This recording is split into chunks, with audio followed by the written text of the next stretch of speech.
Welcome to Tech Bytes and News, your daily roundup of articles featured in Hacker News. Today we're diving into a groundbreaking development in materials science.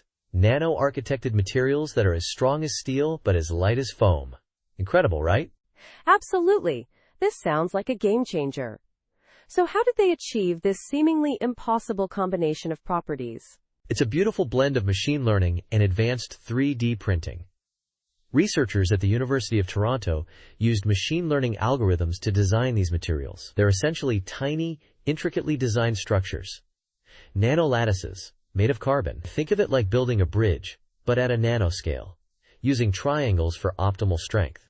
So the smaller is stronger effect is key here? Exactly. But the challenge was stress concentrations at the sharp corners of these nanostructures. That's where the machine learning comes in. The algorithm, a multi-objective Bayesian optimization, learned to predict optimal geometries that minimize stress and maximize strength-to-weight ratio. It's mind-blowing. And how many data points did it need to learn this? I'm curious about the data efficiency. Only 400 data points. That's astonishingly efficient compared to other algorithms that might need tens of thousands. This efficiency is crucial because generating high-quality data from finite element analysis is resource-intensive. So they designed it, but how did they actually make it? Two-photon polymerization 3D printing.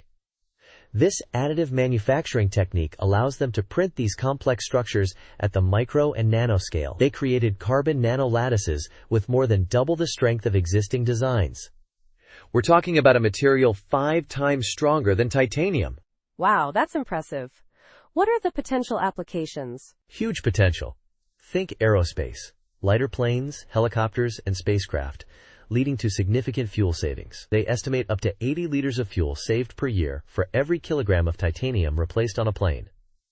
A massive reduction in the carbon footprint of air travel? That's a compelling argument for sustainability. But what about scalability and cost? Is this just a lab curiosity? That's a great point. The researchers acknowledge that scaling up production for cost-effective macroscale components is a key next step, but the potential is so significant that further research and development in this area seem almost guaranteed. Absolutely. This is a truly exciting development.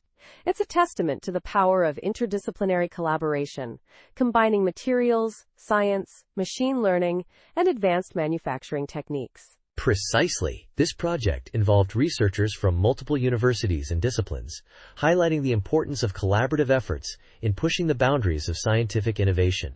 And remember, this is just the beginning. They're already looking at even lower density designs while maintaining high strength and stiffness. The future of material science is incredibly bright. Indeed. Thanks for breaking down this fascinating research for us. My pleasure.